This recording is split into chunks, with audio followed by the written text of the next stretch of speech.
quando tudo parecia perdido. A grande crise espiritual pela qual vive o Brasil hoje é porque Satanás não quer perder o Brasil para Jesus Cristo e porque o presidente da República declarou para o mundo inteiro que Deus, no seu governo, é o comandante soberano. Tudo isso provocou uma grande reação nos poderes das trevas, usando líderes políticos obcecados por poder e dinheiro. O capítulo 12 de Atos dos Apóstolos registrou a história do rei Herodes, assolando a igreja de Jesus Cristo, matando o apóstolo Tiago à espada e prendendo com segurança máxima o apóstolo Pedro para executá-lo depois da Páscoa. Atos capítulo 12, versículo 4. A arma básica da igreja. Enquanto Pedro era guardado na prisão, a igreja fazia contínua oração por ele, a Deus. Atos 12, 5. Quando olhamos para o presidente do Brasil, o único presidente que admite Deus como seu comandante supremo, numa terrível pressão das forças do inferno arrojadas sobre ele e de quase todos os lados, ameaçando-o de impeachment, ficamos na expectativa aguardando a manifestação de Deus, jogando por terra toda a arrogância, petulância e prepotência dos algozes dele e do Brasil. Para a sociedade comum, essa batalha é apenas política, mas para a Igreja de Cristo, trata-se da batalha entre Deus e o diabo. Nas experiências conhecidas e vividas na história, Deus permite o inimigo crescer bem alto para que a queda seja expressiva e os inimigos conheçam quem é Deus. Jesus disse a uma cidade: "E tu, Cafarnaum, serás levantada até o céu, até o inferno serás abatida." Lucas capítulo 10, versículo 15. Todo aquele que a si mesmo se exaltar será humilhado, e o que a si mesmo se humilhar será exaltado. Mateus capítulo 23, versículo 12. Pedro, entre os soldados, com toda segurança, depositava toda a sua esperança no Senhor, dormindo tranquilo entre os soldados. Atos capítulo 12, versículo 6. Quando tudo parecia perdido, Deus enviou o seu anjo, cujo resplendor iluminou a cela onde Pedro estava. O anjo tocou as algemas como num passo de mágica e elas caíram. O anjo foi seguido por Pedro até a rua, passando por 4 grupos de 4 soldados cada grupo. Ao chegar à rua, deu-se por conta tratar-se de um fato real e não apenas de uma visão. Atos 12, 7 a 11.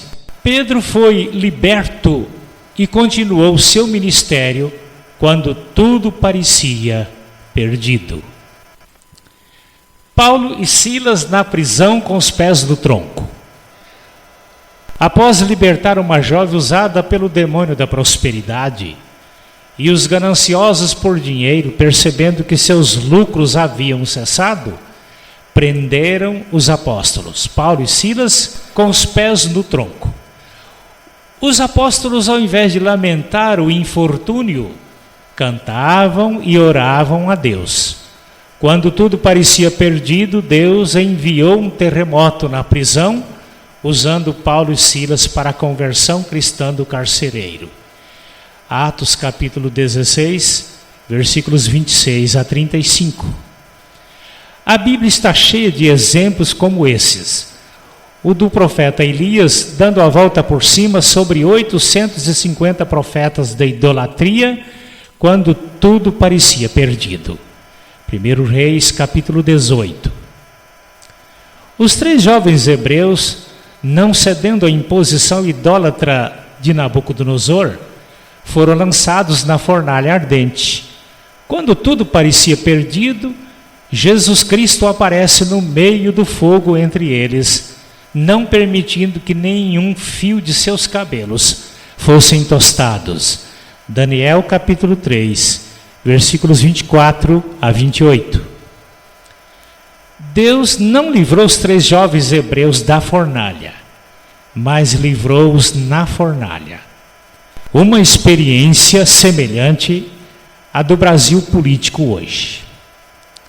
Por inveja e por causa do Deus de Daniel, uma trama diabólica foi montada para destruir o profeta.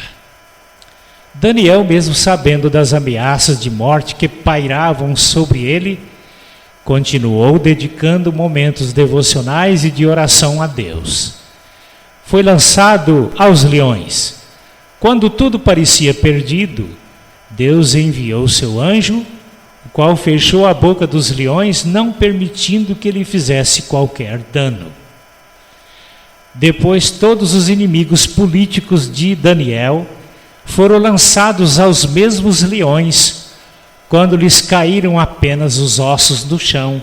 Daniel capítulo 6, versículos de 1 a 24. Vivemos hoje uma crise política diabólica contra o Deus do presidente do Brasil e o Deus da igreja. Olhando hoje tudo do ponto de vista humano, parece que tudo está perdido. Será? Deus vai deixar aqueles que temem ao Senhor desmoralizados? Nunca.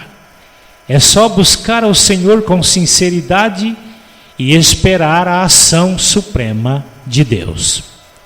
Na verdade, não serão confundidos os que esperam em ti. Confundidos serão os que transgridem sem causa. Salmo 25, verso 3. O justo será como a árvore plantada junto às águas, a qual dá o seu fruto na estação própria e cujas folhas não caem. Tudo quanto fizer prosperará.